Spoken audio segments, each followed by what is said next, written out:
मैंने पाकिस्तान के मुसलमानों को टारगेट किया है, सऊदी अरब के मुसलमानों को मैंने टारगेट किया है। अस्सलाम वालेकुम। राजा सिंह के खिलाफ हैदराबाद में एफआईआर दर्ज होने के बाद सियासी माहौल और भी ज्यादा गर्म हो गया है। अब राजा सिंह ने एक नया वीडियो जारी करते हुए अपनी सफाई पेश की और कहा कि इसके बयान को गलत तरीके से पेश किया गया।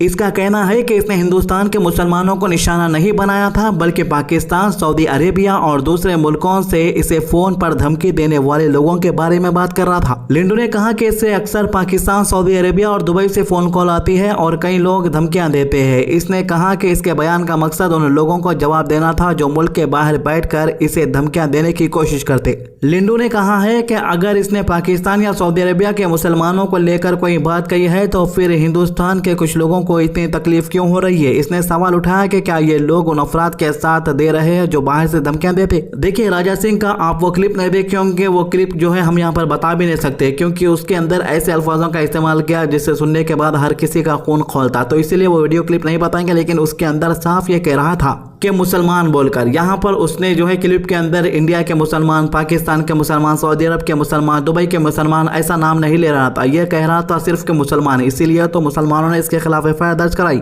इसके वीडियो में लिंडो ने कहा कि जो लोग इसे फोन पर जान से मारने की धमकी देते हैं उन्हीं लोगों को इसने निशाना बनाया था। इसका कहना है कि इसने किसी आम शहरी या किसी खास कम्युनिटी के तमाम लोगों के खिलाफ बयान नहीं दिया। इसके बयान को तोड़ मरोड़ कर पेश किया गया और सियासी मकसद के लिए इस्तेमाल किया जा रहा। हालांकि इसके ऊपर एफआईआर दर्ज होकर भी 3 दिन हो गया, लेकिन इसको अब मालूम हुआ कि इसके वीडियो वायरल हो रहे हैं, इसके खिलाफ एफआईआर दर्ज हो गई। पुलिस वाले जब ऐसे लोगों की जैंट में डट्टा मारने के वास्ते आते तो अच्छे लोगों की हवा उतर जाती, तो फिर इन्हें क्या चीज है। तो इस दौरान राजा सिंह ने हैदराबाद पुलिस पर भी सख्त तनकीद की। इसने सवाल उठाया कि क्या एफआईआर दर्ज करने से पहले कोई तहकीक या वेरिफिकेशन नहीं की। सोशल मीडिया पर कई पुराने दोबारा वीडियोस अपलोड होती रहती है और इसका भी कई वीडियोस 4 से 5 साल पुराना है जो इस वक्त यूट्यूब से दूसरे प्लेटफॉर्म पर फिर से शेयर किया गया। और इसके अलावा इसके खिलाफ जिसने एफआईआर दर्ज कराई, HYC के फाउंडर और BRS के सीनियर लीडर सलमान खान का सोशल मीडिया इंस्टाग्राम अकाउंट भी बंद कर दिया गया है। सलमान खान के अकाउंट पर 8 मिलियन फॉलोअर्स थे, उसे जो है इंडिया के अंदर रिस्ट्रिक्ट कर दिया गया है। दूसरे मुल्कों के अंदर वो अकाउंट पर वीडियोस देख सकते हैं, लेकिन इंडिया के अंदर रिस्ट्रिक्ट है और दूसरा अकाउंट इनका बंद कर दिया गया है, डीएक्टिवेट कर दिया गया। लिंडो पुलिस वालों को समझा रहा और बोल रहा है कि ये देखना चाहिए कि वीडियो कब का है, किस कंटेक्स्ट में बोली गई थी बात और क्या असल में उस वीडियो में कोई कानूनी खिलाफ वर्जी हुई है या नहीं है। राजा सिंह ने सवाल करते हुए कहा कि अगर कई पुराने वीडियोस किसी और दूसरे अपलोड किए हैं तो फिर इसकी जिम्मेदारी किसकी होगी। क्या हर बार सिर्फ बयान देने वाले शख्स पर ही एफआईआर दर्ज होगी या फिर उन लोगों के खिलाफ भी कार्रवाई होगी जो पुराने क्लिप को निकाल कर दोबारा वायरल करते हैं।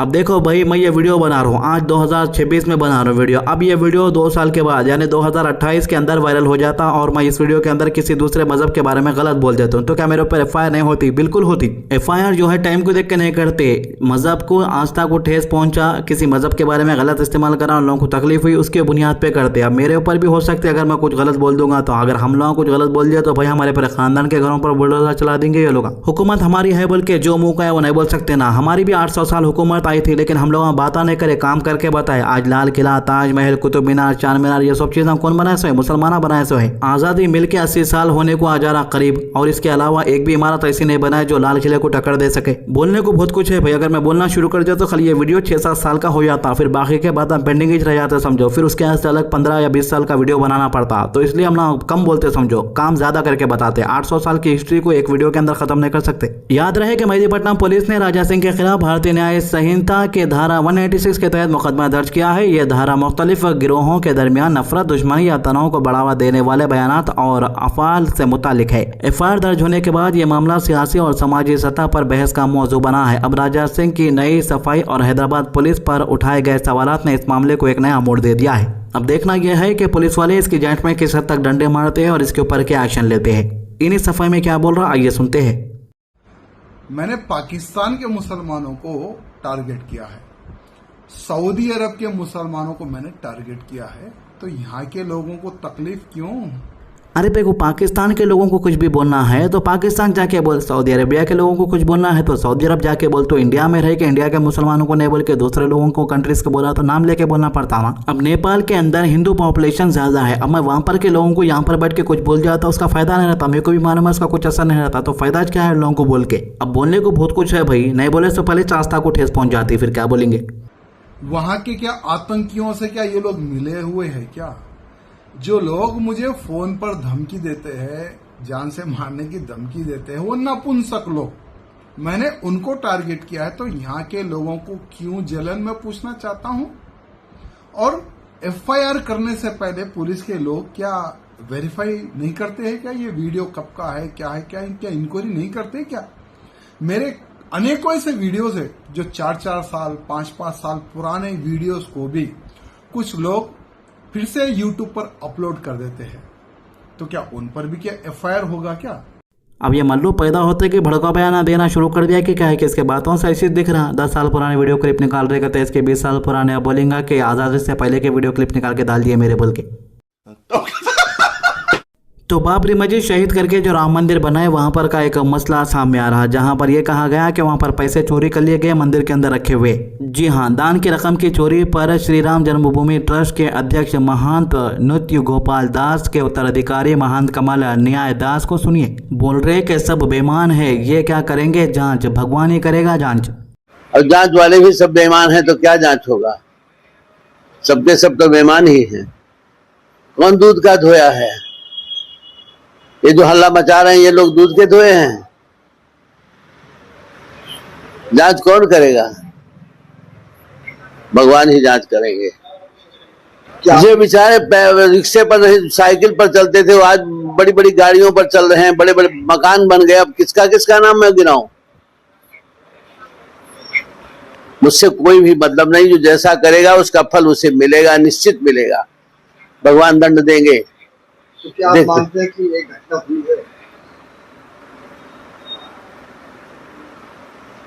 मैं क्या मानूं? पहले मैंने कह दिया कि सब दूध के धोए नहीं हैं, सबके सब अच्छे बेईमान हैं सब। तो इसके अलावा हिमांशु जांगरा और सेजल पवार का मामला सोशल मीडिया पर काफ़ी डिस्कशन का टॉपिक बना हुआ है। कई लोग ये सवाल उठा रहे हैं कि अगर हिमांशु के एक बयान पर इतनी सख्त तनकीद हुई, उनको ऑनलाइन ट्रोलिंग का सामना करना पड़ा, पब्लिक में माफ़ी मांगनी पड़ी और नौकरी तक चली गई, तो फिर सेजल पवार के मामले में वैसे ही रिएक्शन क्यों नजर नहीं आई? हिमांशु ने एक कॉमेडी शो में 370 बिरयानी वसूल वाली बात कही थी, जिसके बाद सोशल मीडिया पर उनके खिलाफ जबरदस्त रिएक्शन देखने को मिला। दूसरी तरफ सेजल पवार जो एक डॉक्टर है, इन्होंने भी इसी शो में ऐसी मजाक किया जिन पर लोगों ने एतराज किया। इनके कमेंट डेड बॉडीज और मेल कार्डिवर्स के बारे में थे, जिनको लेकर सोशल मीडिया पर बहस छिड़ गई। इसी वजह से अब सोशल मीडिया पर एक बड़ी डिबेट चल रही है। सवाल ये है कि हिमांशु सही था या गलत, और ना ही ये कि सेजल सही थी या गलत। असल सवाल ये है कि एक ही तरह के कंट्रोवर्शियल बयानों पर रिएक्शन भी एक जैसा होना चाहिए। अब बेचारी फेमस होना चाहती थी और वीडियोस भी डाल रहे थे, कभी क्रिकेटर का नाम ले लेते थे कि मैं क्रिकेटर के साथ बात करती थी, ऐसा करती थी, वैसा करती थी, फेमस होने के वास्ते। अब इतने ज्यादा फेमस हो गए कि इनका सोशल मीडिया अकाउंट डिलीट करने की नौबत आ गई। अब इन्होंने पूरे वीडियो डिलीट कर दिया। डिलीट करने के बाद एक ये वीडियो अपलोड करे थे, ये भी बाद में डिलीट कर दिया। इस वीडियो के अंदर इनका क्या कहना था ये सुनते हैं। हेलो एवरीवन, मेरा जो 3 महीने पहले मैंने शो किया था उसका एक part of the clip viral हो रहा है अभी, जिसमें मैंने एक चीज़ बोली थी and I just wanted to come here and say that I am very sorry that thing happened and I said the very wrong thing. I am so sorry about that. मैंने ऐसे कभी इंटेंशनली नहीं सोचा था कि मैं वो चीज़ बोलूँगी। It's very bad to see whatever narrative has been said. तो ये थी अभी तक की अपडेट। आज की अच्छी बात, नबी करीम सल्लल्लाहु अलैहि वसल्लम ने फरमाया, जिसने किसी के साथ धोखा किया वो हम में से नहीं। सही मुस्लिम 284, तिरमिजी 1315। हमारे चैनल को सब्सक्राइब कीजिए, वीडियोस को ज़्यादा से ज़्यादा शेयर कीजिए। अल्लाह हाफिज़।